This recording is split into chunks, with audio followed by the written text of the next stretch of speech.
Hello and welcome to Culture Shock, the pop culture podcast brought to you by three aging millennials and our outdated opinions. I'm your host, Corey, and with me today is... Hey, I'm Adrian, reminding you, anytime you sign a document, always read the terms and service. Hey, Adrian. Yeah? What's it feel like to die?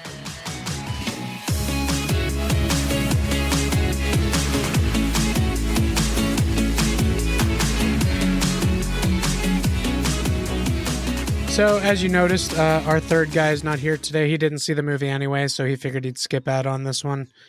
He said he loved it, so that'll be Mike's opinion going forward. We're talking about Mickey 17, the new Bong Joon Ho, Robert Pattinson movie.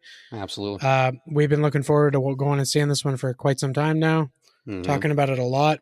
Did we like it as much as we were expecting to? Or did we? Or did we?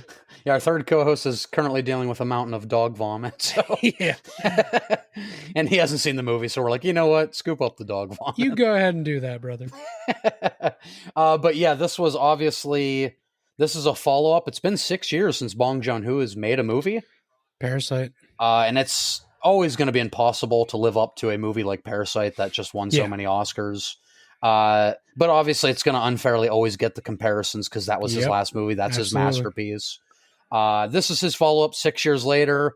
Obviously, this is based on a novel. This isn't like a completely original idea. Yeah. The book was called Mickey 7. Mickey 7, right.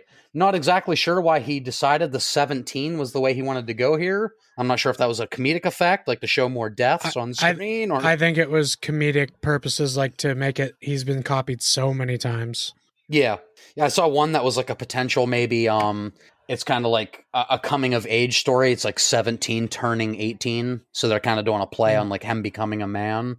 Maybe there was more deeper meaning to it. I don't know. But, you know, people are always fishing for like theories and stuff. Yeah. Maybe that's just, I don't know if Bong Joon Ho said that, but that might have just been someone like, but yeah, this is a movie. I think both of us is one of our most anticipated movies of the entire year.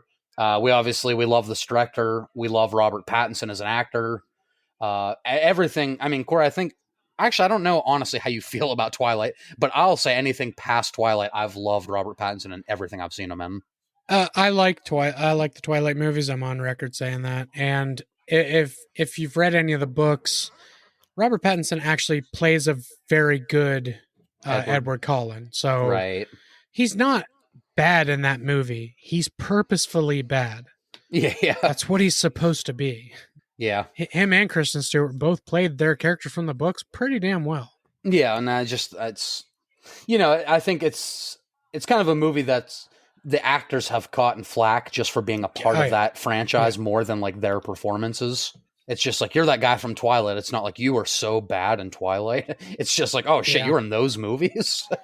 They just looked cheaper than because the Harry Potters of the world were out then, and there was some Star Wars stuff happening. And a couple years after Lord of the Rings. Years after Lord of the Rings. So this kind of caught flack because of how cheap it kind of looked. Yeah. A lot of the Twilight movies, the CGI wasn't perfect. Yeah.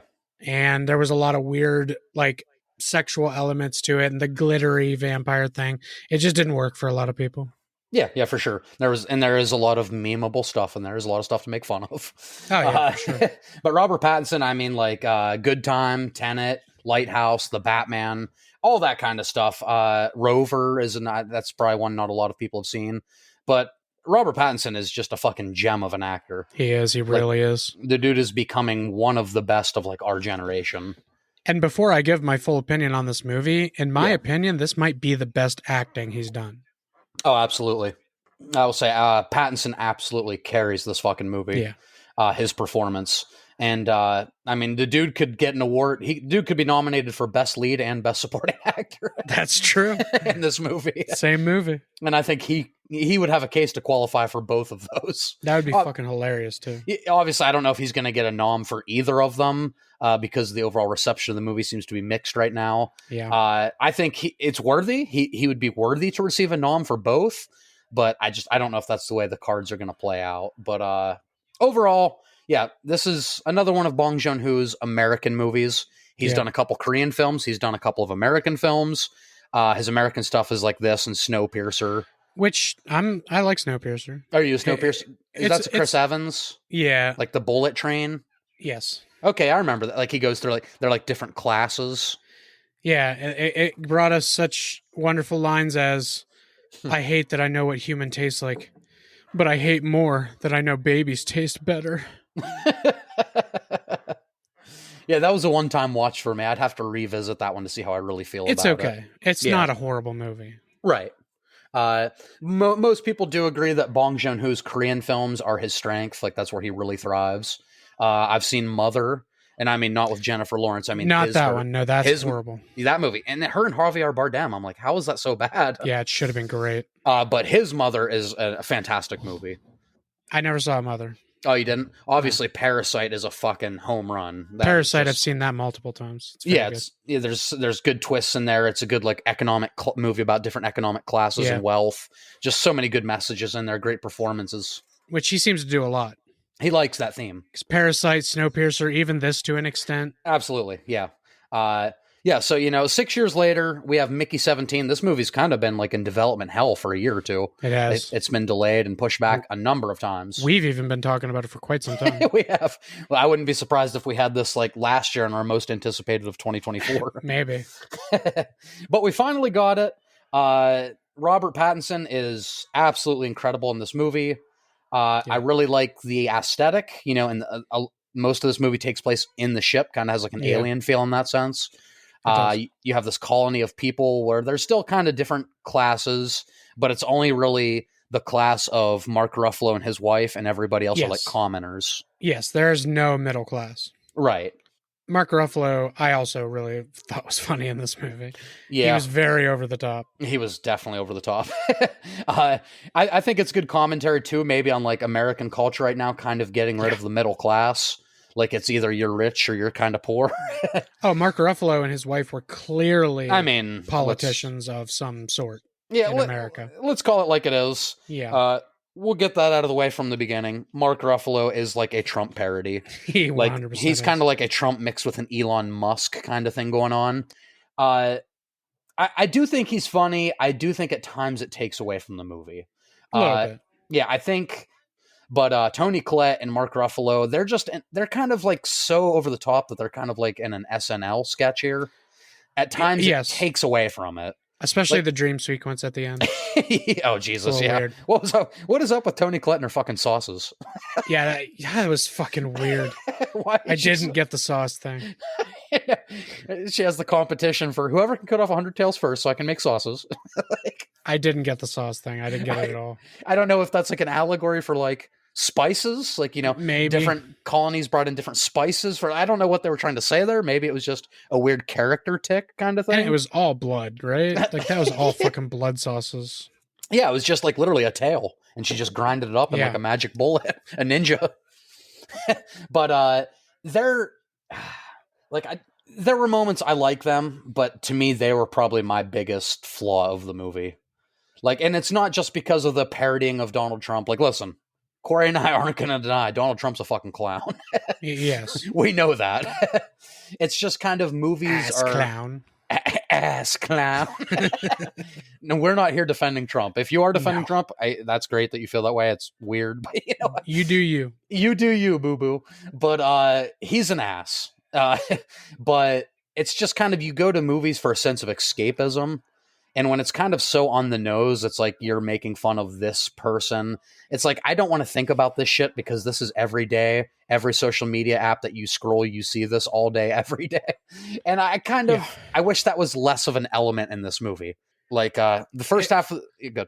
It was a clever way to bring them into space, like, because they needed a rich idiot who couldn't win the election, failed politician, to try and start his own colony so he could be president.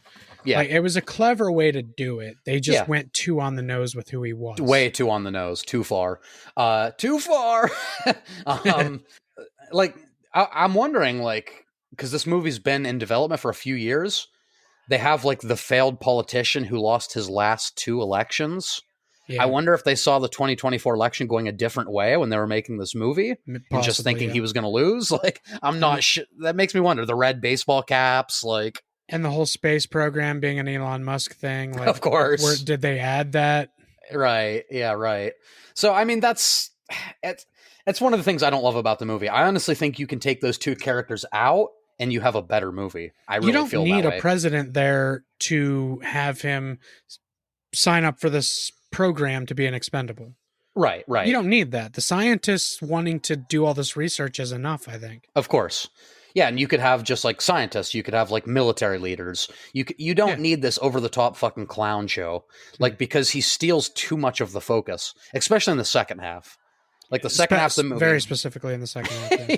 it kind of becomes like dumb president man bad, and then of course you have the creepers on the planet.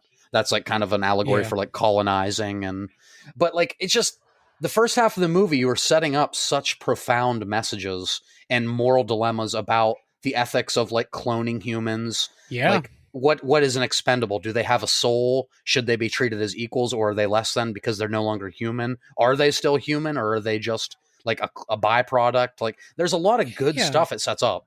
Because I mean, when you think about it, like the very essence of what a human is your soul. Exactly. In most eyes. So like when you're copied, is that gone? Do you lose that? I think it's gone. Yeah. I think the new body has its own version of a soul, but I don't think it's specifically like, now let's for theoretically, let's say God exists, okay? Right. And say that oh boy. We're tackling Trump and God in this episode. Sorry, did I say something wrong? Let's say God put a soul in you. Yeah. And then like it was not his plan for you to die and be copied. Right. So is your soul gone? Is it just a copy of you now?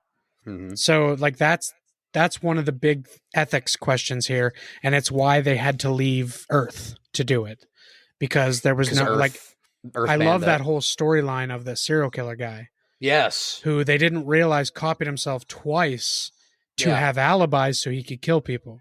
Dude, to me that's a whole other movie. That was fucking cool, dude. That had me so intrigued. I was like, I want to see this movie too. No shit. Like and it was only like 5 minutes long explaining it.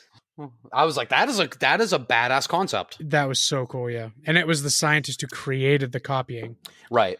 I hope they do something like that, like within the next year or two. I hope they make a movie similar to that vibe, because I was digging that.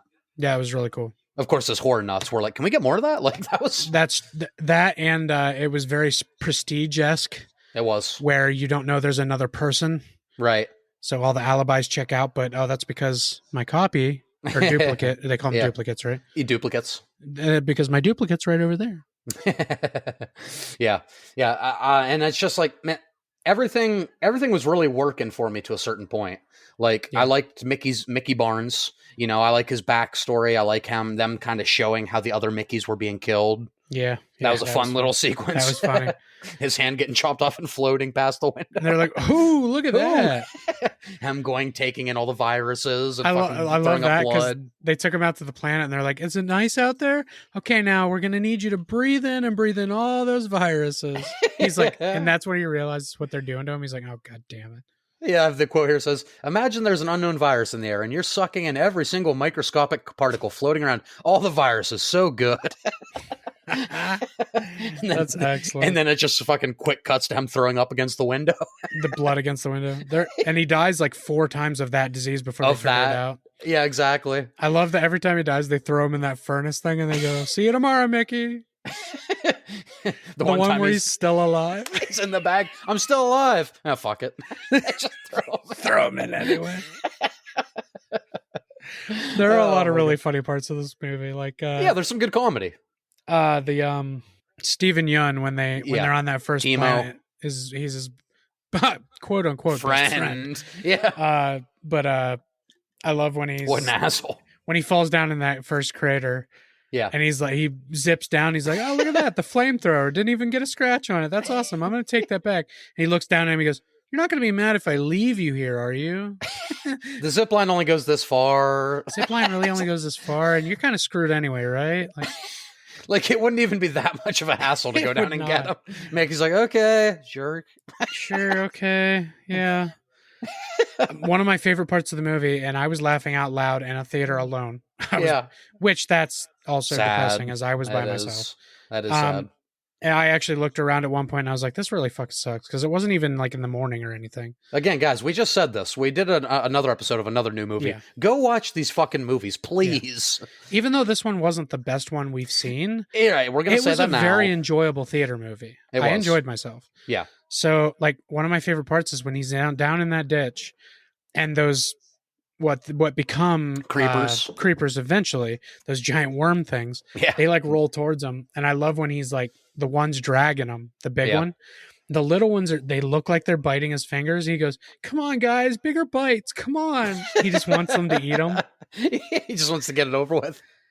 Even after even though this is my 17th go around, I still hate dying.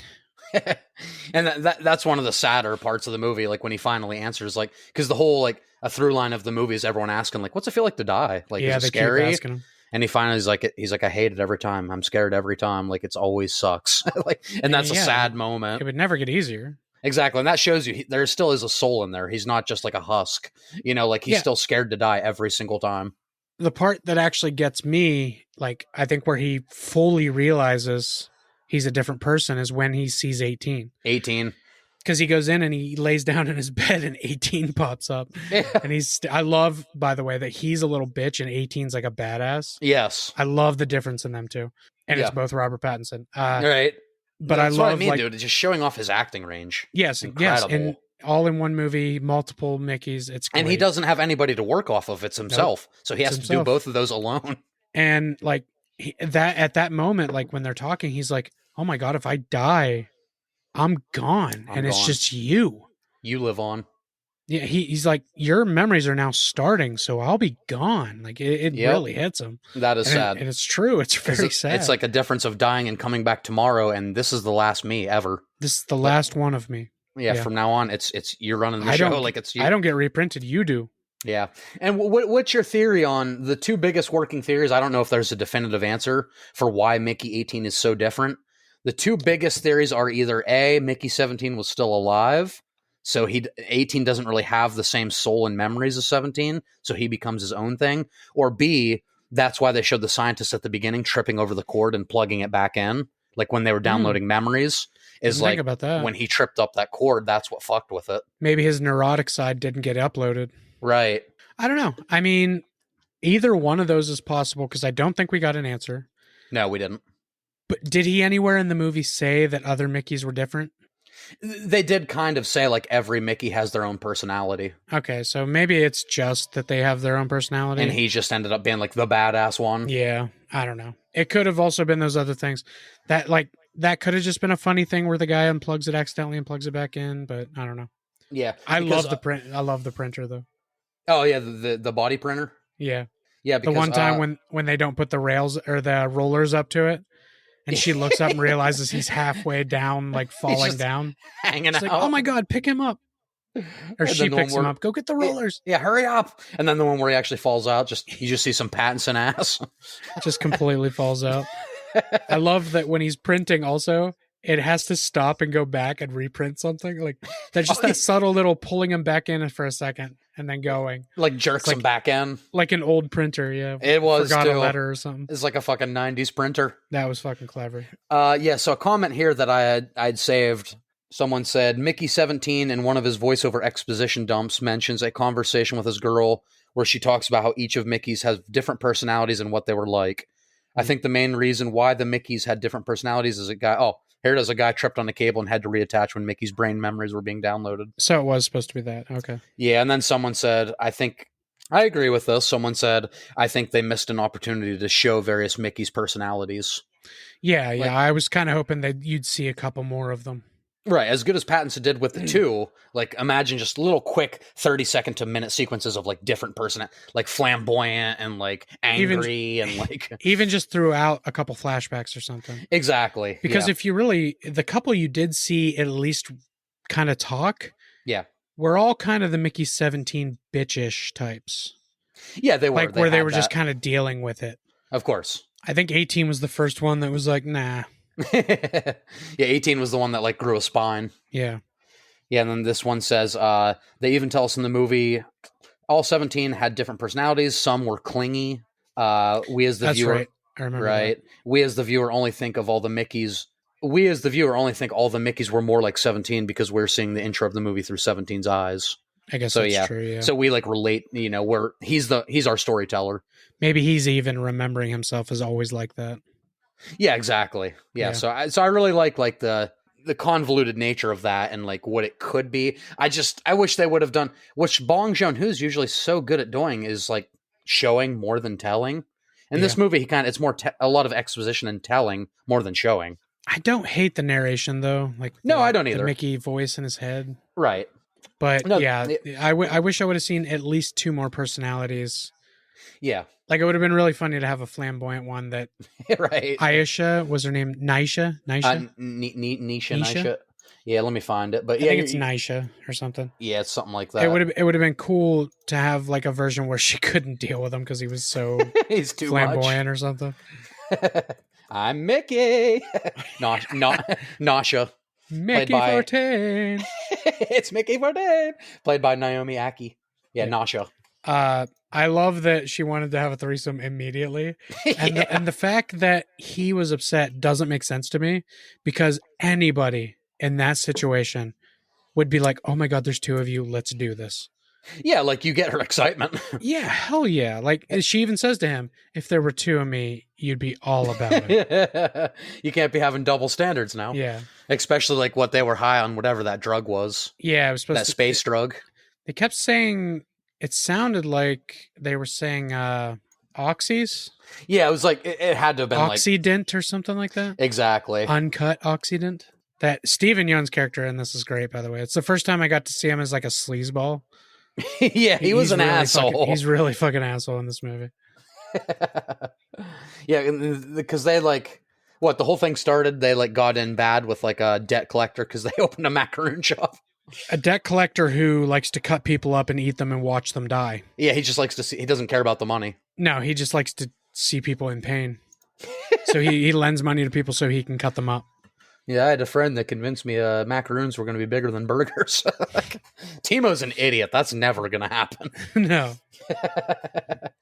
Macarons are good. They're not as good as burgers. They're not as good as cheeseburgers. I'm sorry, they never will be. Never will be.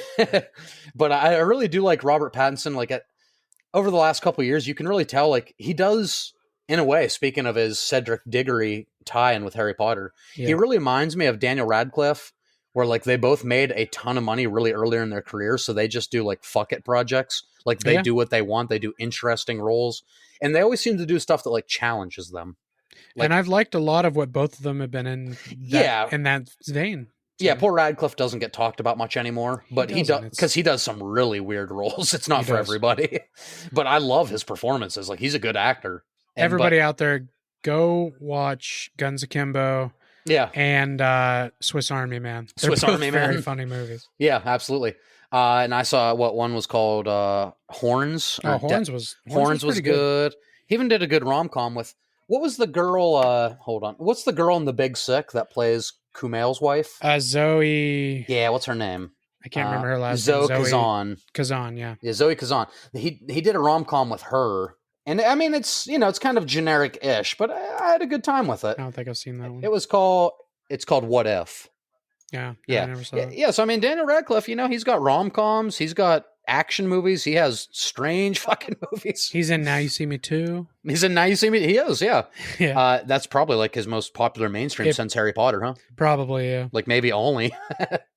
Yeah, but maybe his only one. I mean, but these guys are just like, they're really going for it, like later in their careers. Yeah. It's worked out better for Pattinson, and I do think Pattinson's a better actor. He's a great fucking But actor. we're trying to give Radcliffe some flowers, Watch his stuff too. I still love Daniel Radcliffe. I do too, and he's a really nice person. He is too. It's hard to, even if he was a bad actor, you'd be like, oh, but he's so nice. Right. Nowadays, he's just known for like being mixed up with Elijah Wood all the time. Yeah. I was watching an interview. Who's the really funny host like overseas? Graham. Oh, Graham Norton. Russell Graham. Is it Graham Norton? Yeah, you're right. It's Graham Norton. Graham Norton, yeah. He's on the show. He's like, oh, but you don't get mixed up as much these days, right? And Daniel's like, well, he's like, it happens all the time. He said like these Japanese kids came up to him and he's like, he's on the carpet, so he doesn't have time to explain to them in a different language. He's like, so I just signed it. Not Elijah Wood. Love Daniel Radcliffe. I want them to do a movie together. Where they're like brothers or something. That would be great. I hope that happens before the end of their careers. Because Elijah Wood's like another sweetheart in Hollywood. They love each other too. Like every time they they've do. ever been asked in interviews, like, oh, he's the nicest person. They like love each other. They're like, Elijah Wood's like a dude that's too good for Hollywood. He really is. He's too pure. He's way too nice. Well, he was the good son, so. He was the good son. Is he an asshole in Wilfred? I've never seen that show. He's not an asshole. No, he's just fucked up. He's just fucked up. Yeah. People have told me to watch it before. It's funny. Is it funny? I only saw the first 2 seasons, but I think there was 3 or 4. But yeah, it was good what you saw. It was pretty funny, yeah. Yeah, but as far as Mickey 17, just really enjoyed the first half of this movie. Like, I really think the first half of this movie is like a solid 8 to 9 out of 10. I was really loving what I was seeing. Kind of fell off a cliff for me a little bit. Little bit. The third act is a bit messy. It's a bit messy. I like the stuff with, I can't say the whole second half is bad because that's where you get Mickey 18, and I love that. Yeah, I only don't love once they're in that room with the president.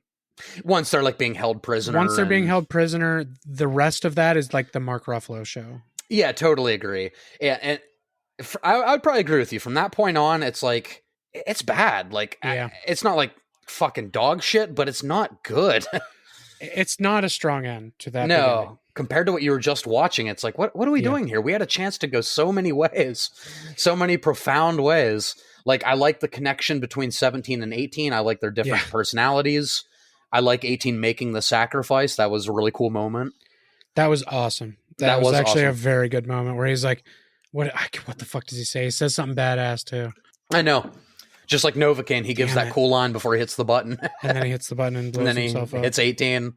Yeah. I really liked their thing. I mean, the creeper stuff was okay, but maybe you liked it more than I did. I don't know. I'm just not a traditional sci-fi guy and that kind of stuff. I like stuff. I like sci-fi stuff like that. And they looked a little like Pokemon. So that helped me a little bit. Yeah, they were cute. They were cute. So like that helped me a little bit. So I didn't hate it. It's a little weird that they developed like a translator in like a day to talk to them. Yeah. Like 24 hours. Like, here, we have this. You can talk to them.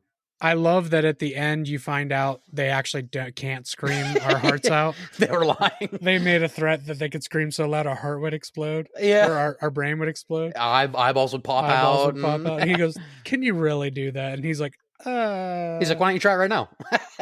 The little one tries it. It doesn't work. Mickey's like, who would have thought even these things can bluff and lie?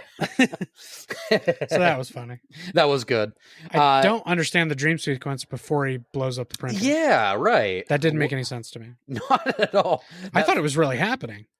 Yeah. I was like, you gotta be fucking kidding me. Like him being reprinted and the president being reprinted. And it wasn't actually over. Right. Because I wasn't looking at the time. I don't do that. I don't like to look at the time. Yeah. Because it ruins movies for me. If I look at the time right there and I saw, 2 minutes left, I'm like, oh. Well, you're like, there's no way there. Yeah.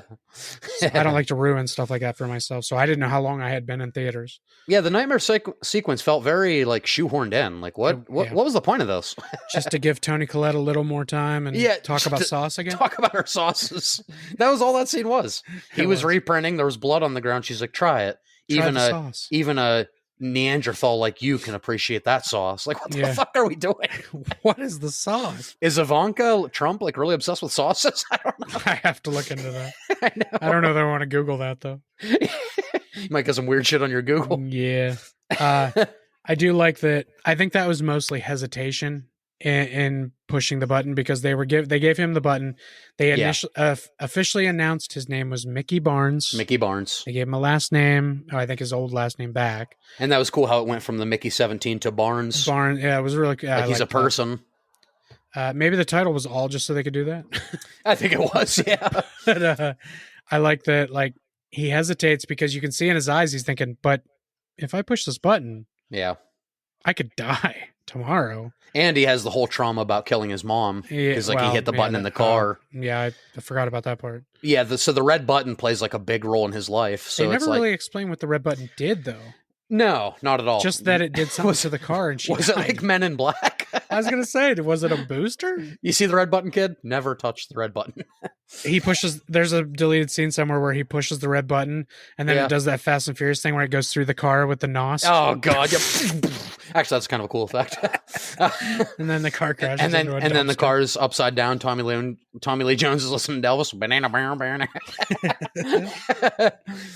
No, but what you're saying about them not explaining the red button, about the serial killer, about the macaroon shop, Yeah. that is my biggest problem with this movie. Aside from Mark Ruffalo, is it's just there's too much happening. Yeah. Like there are too many subplots that don't get explained, that don't get resolved. It's just like I wish they would have picked like 2 to 3 big things and just focused on those. And those 3 things you just mentioned are a movie. They are. That's a whole other That's a movie. movie. That's a whole other That movie. could lead into Mickey signing up to be an expendable for a second movie. Of course, right. And if this movie could have been like the colonization of a new planet, the ethical dilemma of cloning humans and duplicates, and like Mickey 18, that's another movie. That's what this should have focused on. That's a whole second sci-fi movie. One on Earth about murder and dark mystery and trying to get off Earth. Right. You still have the politics, I guess. You're right. And then like at least mention it. And then the second movie be at the end of the first movie, Mickey signs up to be an expendable. I should have read it through. And always then, read the and paperwork. then the next movie is him as an expendable. That gives you more time to see some personalities. Right. It gives you time to do the colony thing. If the whole movie was sci-fi, people wouldn't be asking if the first half was better than the second half because it would be a whole sci-fi movie. Yeah, right. It might not even be an issue. But Yeah. because this movie took such a weird fucking turn in the third act, It did. people don't understand it. And to me, this is the kind of artsy film that I truly like. Yeah. And I will buy this when it comes out and watch it multiple times. Yeah, I did like the movie. Yeah, but like there were so many ways they could have gone about it that it would have been a little better. Yeah, it's just a mess. Yeah. Like it's which is weird for this director, but it's a mess. Like and even if you want to make this movie first with him cloning like everything in space, Yeah. you make the prequel later that is the other themes and the subplots. Great. But why introduce these elements and then never like fully explain them? Like why bring these things in and they don't like Bong Joon Ho did not do a good job of like Chekhov's gun in this movie. Yeah. A lot of things go unresolved. A whole movie where there's a duplicate serial killer and a loan shark that cuts people up all in one movie. Right. It's fucking Silence of the Lambs shit. Yeah, it really is. Yeah, but like in this movie, I wrote it down because I just wanted to like these are just some of the things. But like you have the failed politician turned religious zealot, Yeah. Mark Ruffalo. You know his dictator type leadership. You have the concept of ethics of cloning humans, ramifications of that. You have same thing with the idea of multiples. You have Mickey and Timo that run from a loan shark from a failed business venture. You have Toni Collette with her fucking sauces. You have humans colonizing a new unknown planet and getting into a war with creatures. There's a love story. There's a potential love triangle that goes nowhere with Kai. There's Mickey's guilt about his mother. There's drugs. It's like there's just too much for this runtime. There is a lot, yeah. It's a lot. I forgot about the whole Kai thing. Yeah, that didn't go anywhere. Yeah, that was like a total set. Like that was a total tease. I'm like, okay, so are we going to have Mickey 17 starts being attracted to her and then Yeah, like 17 should have for sure jumped on that Kai train, right? fuck yeah. Kai was trying. She's like, oh, so there's 2. So I get 17, you get 18. And that really set Naisha off, man. Yeah. Nasha was like, what? What did you just say to me? They're both mine. She was so pissed. She wanted that DP, man. She did. And, you know, hey, and I mean, you can't blame her if you have 2 of your wife. I mean, wouldn't that be great? Fuck yeah, dude. I'm trying to figure out if they're working on this technology. I was a little bit pissed that Timo got off kind of scot-free by the end of the movie. Like He really did. he had They that even trial. killed the guy who came to kill him. Well, Oh, I guess he technically killed him. He killed him. Oh, yeah, you had that guy that fucking traveled millions of miles to fucking find him for this debt. They weren't lying when they said they'll find you. Yeah. But yeah, he traveled fucking however many miles on this spaceship to find Timo. And then like Timo, like it's self-defense and like he doesn't get tried for the drugs or trying to kill Mickey or anything. He just gets off scot-free. No, and then like at the end there when they're all in cages and he's trying to figure out which Mickey to kill. Yeah. I love that he says, "Why don't you two just play rock paper scissors and we'll shoot the loser?" Yeah. And 18 jumps in there and tries to sacrifice himself. He does. Hell Multiple yeah. times he tries to do the right thing. Either 18's very brave or he's just suicidal. Yeah. Because he's trying a couple times. But yeah, I was like, I guess it kind of made sense, but I was pissed at Timo for like going after 17 for which one to kill. He's like, kill the weak one. But it's like, I guess we don't know what Mickey's original personality was, Mickey Barnes. But Yeah. And again, maybe we're being duped because it's through his eyes. But I feel like Mickey 17 is closer to the friend he had back home than 18. But who knows? Maybe Mickey 18 back home was kind of more of a badass. I mean, the little bit you see of Mickey at the beginning, well, beginning flashback, The macaroon shop and all that macaroon stuff. Yeah. shop and stuff. He seems like he's just a bit of a dumbass. Right. Who's just trying to get through life, Right. But to even open a macaron shop and like get the money and like, he must have been brave-ish. So that personality must have been in him somewhere. Yeah, you have to take a risk to do that. To take that risk and start a shop like that. And take a loan from a guy who's known for killing people. But then he walks in and signs a contract without reading it. So he's dumb. Yeah, exactly. So there's two sides of that guy. He just signs up to be the expendable. I love how excited they all are too. That would make me wonder, man.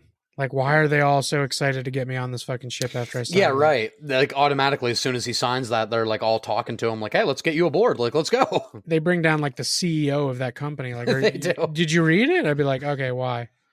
Like, give me that fucking back real quick. Yeah, I'd be like, hold on, let me take one more glance. Let me just look at that one part. The part about imminent death.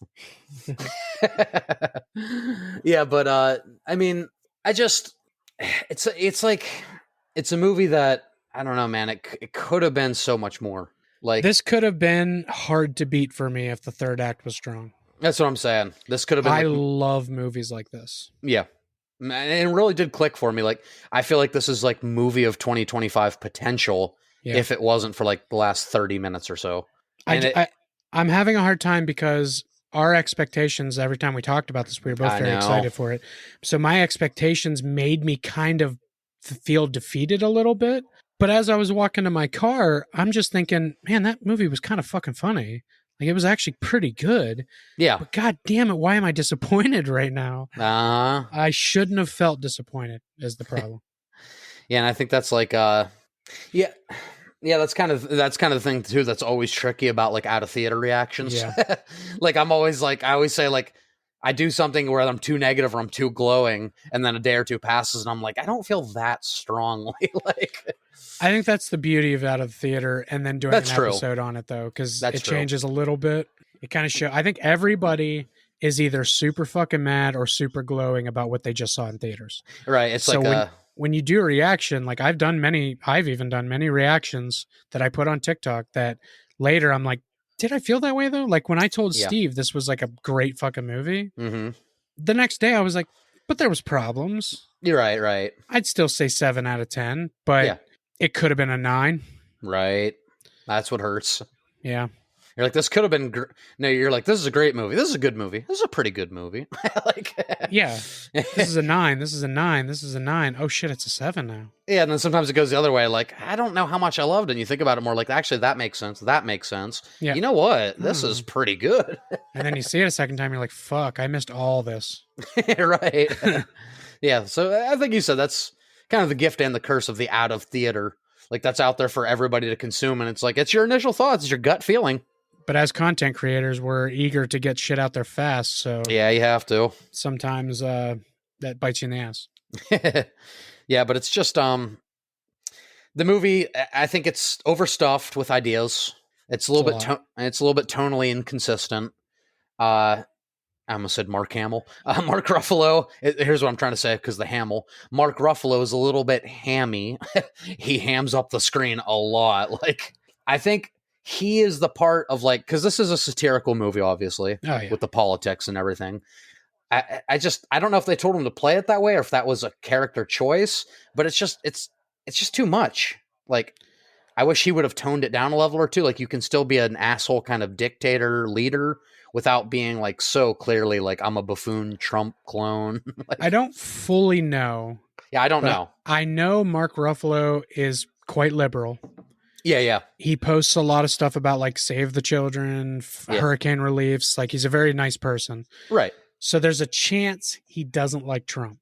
So yeah, if I'm they sure. told him, "Can you make like a Trump-like character?" Right. he may have satired the fuck out of it. Right. So this could have been a choice by Mark Ruffalo. It wouldn't surprise me. Right. Yeah, his was almost like so over the top. It was like twirling the mustache, winking at the camera. Yeah, Like, yeah. He may as well have been. yeah, it was crazy. And if the rest of the movie was a little more in that style, it would have worked a little better. But most of the people, other than Mickey's kind of like weird voice, and like most of the people were kind of playing it more straight faced. Yeah. And then you all of a sudden have him who's like in a different movie. I love the accent they came up with for Mickey in this movie. Oh yeah. Something about it. It almost reminds me of like Fry from Futurama. Oh, okay. Very like New York young kid. Like, hey man, yeah. Yeah. Like it gave me like very Bart Simpson Fry feelings. I could see that. And we talked about our last episode, maybe mixed with a little Dana Carvey, Alan Firpo. Yeah, he Trapped sounded in like Alan Paradise. Firpo. Hey man, stealing is bad. I'll be an expendable. I think you give me some scallions, I'll be an expendable. Do you think he signed up to be an expendable because he thought he'd be like with Sylvester Stallone in them, kicking ass? Jason Statham. Dude. Bro. Maybe he just saw those movies and thought that's what he was signing up for. I'd be an expendable.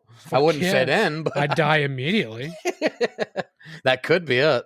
Mickey's like, I always love those movies, And they're like, you're going to die about as many times as there are movies. You're going to die as much as like all the villains in one of the movies. Yeah. Just the ones Jason Statham kills. Fuck. And just like another thing is like at the end of this movie, just for like the dark humor sense of things, I was waiting for like when Mickey hit that button. I know you said like he was afraid he'd like blow up. I was waiting for like a piece of shrapnel or something to fucking hit him from the cloning machine. Yeah, me too. I thought it was gonna like glide over and like take him out. Yeah, that would right. be the end of Mickey Barnes. This was another thing that I copied. I did a screenshot of because I thought it was a pretty cool comment. But credit to Mr. Salami. People in their YouTube names, Mr. Salami 113. He said, I thought the alien thing was supposed to tie in with the moral dilemma of the main plot, because it seems like the aliens value life more than the humans, which is why it's a big deal that they're all gathering around for just one baby, while the humans are torturing one person, not valuing his life. And that baby. And the baby. Yeah, and they put the fucking hook in the baby. Yeah. Yeah. So I thought that was a pretty good point. Like this community of creepers, as we call them, creepers, but just like alien life forms, which I like how Nasha points out, like, we're the fucking aliens, you dumbass. We're on their planet. It's like when we went to America and called them Indians. They're not fucking Indians, dude. Nope, they're Indians. No, for hundreds of years after. For hundreds of years, they're Indians. Yeah, and it's like, we're the fucking alien life forms, not them, you dumbass. And you know what? We're always the fucking alien life forms. We are. We're always. But yeah, it is a great point about like how much they value just one life. Whereas like, not even America, just Earth, it's like lives, especially in war and shit, they're expendable. Like that's 100%. I didn't mean to do that, but that's all. I mean, it's true. To the governments and shit, that's all people are in the military. They're expendable. And I love that, like, these creatures, well, you find out they're smart eventually. Yes. But when he first falls down in that gorge, like, he thinks they're going to eat him. They're actually helping him escape. He doesn't really pick up on that till later. Till Nasha. They mention it, and he's like, oh my God, they were helping me. They saved me. They saved me. I love when he's like, my meat's perfectly fine. Why don't you want to eat me? I'm not spoiled meat. He just thinks the whole time they're being assholes. Yeah. Why don't you want to eat me? I love that he's like, hopefully he eats me in one bite, when he's like looking over him with his mouth open. But I know that's probably not going to happen. He'll probably slowly digest me. He's just so cool with dying, except he's scared of it. Right. Yeah, and I mean that if you do have a soul in there, which it very much seems like Mickey Barnes does throughout the movie, it must be a scary ass feeling. Like, you'll never get used to that. You could die 1,000 times and it still sucks. Yeah. Because you're always going to die in new and painful ways. Yeah, and there's no way that's like, even though, like, it'd be such a hard fucking 50-50, because part of you is like, well, I'll come back. Right. So I guess if I die, it's not that big of a deal. But you have to go through such fucking pain to die. Exactly. Especially when he breathes in all them viruses and they need the blood and he's dying and coughing and for 4 or 5 Mickeys. Like, yeah, that's torture. That's torture for probably weeks. Yeah. And then they just throw him in the fire. I'll never get over the one being alive. Hey, he's still alive in there. I'm alive. Yeah, fuck it. And they just toss him in anyway. He's just in the yellow bag. I'm still alive. He's half smiling. I'm alive, guys. And then once Mickey 18's created, he immediately tries to fucking kill Timo. I love that. And he's like, he reaches down and he's like, I'll help you out of here, but don't you fucking cross me. Hell yeah. He's like, you want to keep your fucking dealing going, don't say a fucking word. It pulls him up. He just fell in, right? I was taking the garbage out and I accidentally fell down in. If it wasn't for Mickey here, I'd be dead. I'd be a goner.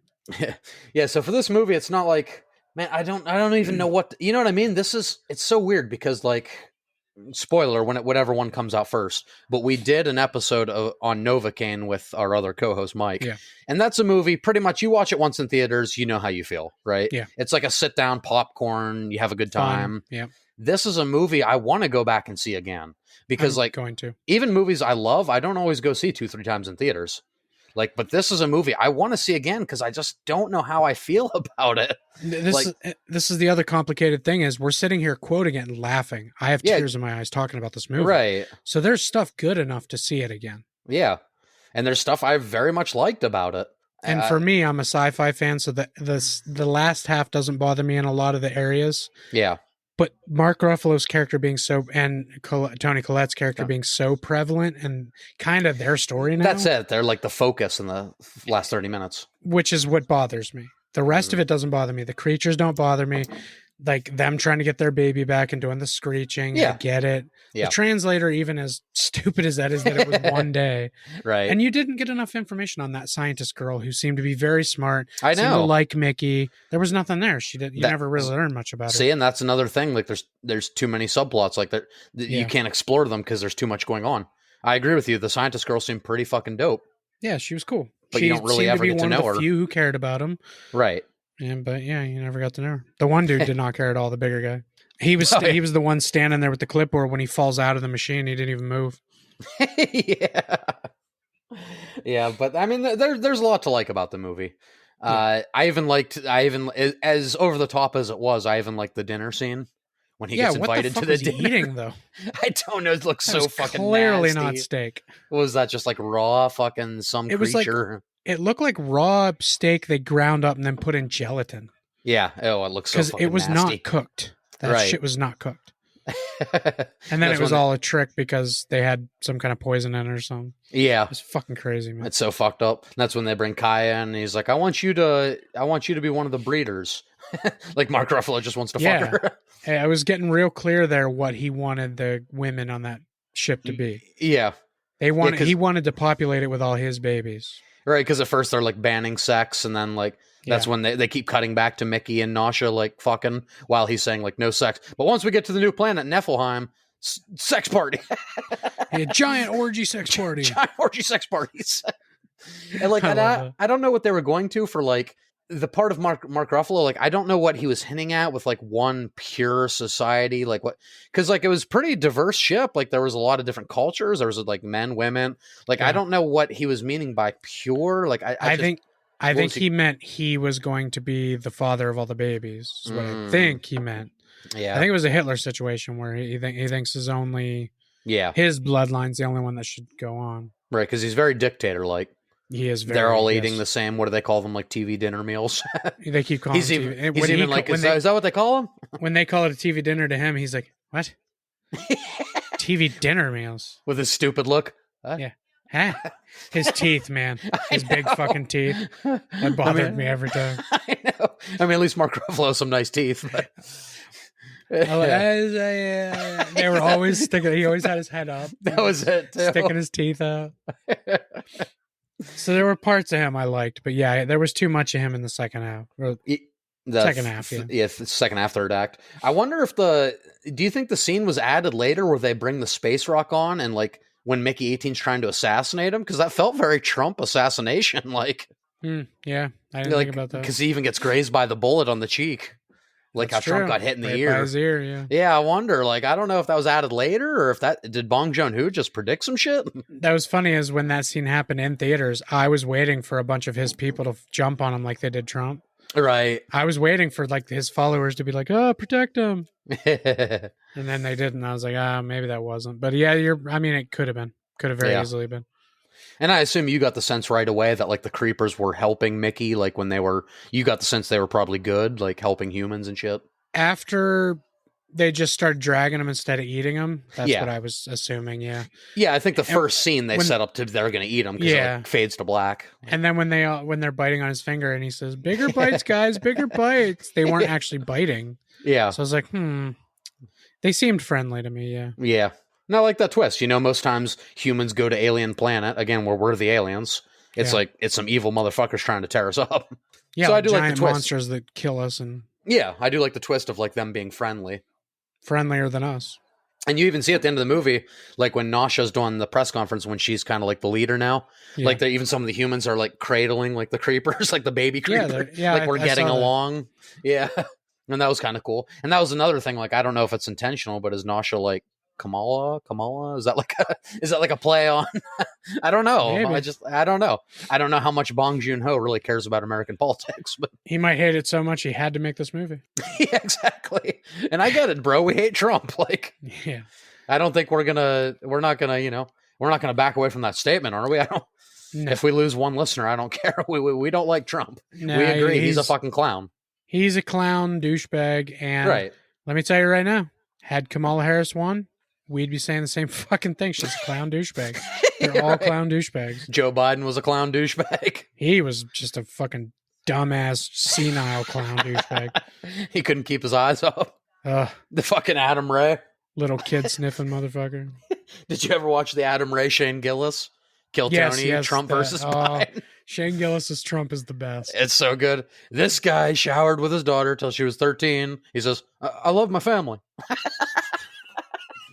If anyone hasn't seen that, by the way. Dude, that is the most I laughed in 2024. I watch that like every 2 months. Yes, I've watched it a few times. Trader Joe. That's what we call this guy. It just popped up, like a clip of it just popped up on my TikTok the other day. Yeah. And I went and searched the video again. It's like so I had good. to watch it. Mexican tits, fentanyl tits. Where's the American tits? They're so good. But I don't know if disappointed is the right word for Mickey 17. Like, is it the 9 out of 10 I was hoping for? No. Yeah. But I did enjoy it. Like, I wasn't disappointed. I was just a little let down that it wasn't the 10 out of 10 I was hoping it would be. Right. But that's my fault. That's my expectations. Yeah, that's what expectations do. I mean, we talked about this too long. We even talked about how it seems like he's going to develop a cool accent for this movie, and we can't wait to see Robert Pattinson. So I think we just built it up a little too much. Probably. I'm going to give it a little time, watch it again, give it a little time, watch it again. I may even end up loving this movie. Yeah.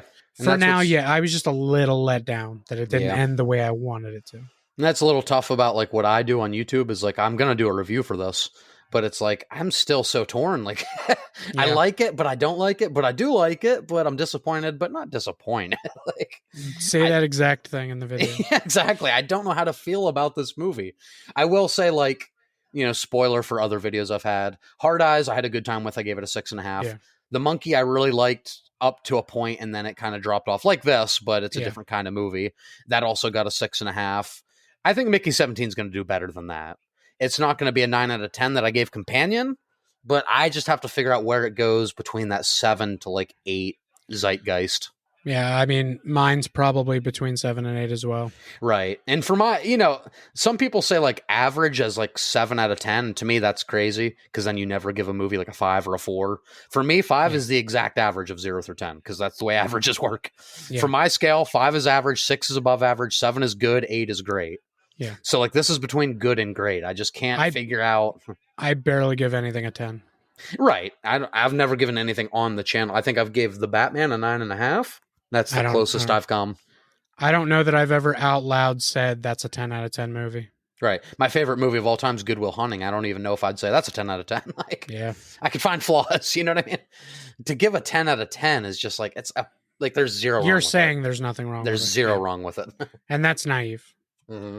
There's no movie that's flawless the whole way through. But that's why everybody's scale's different.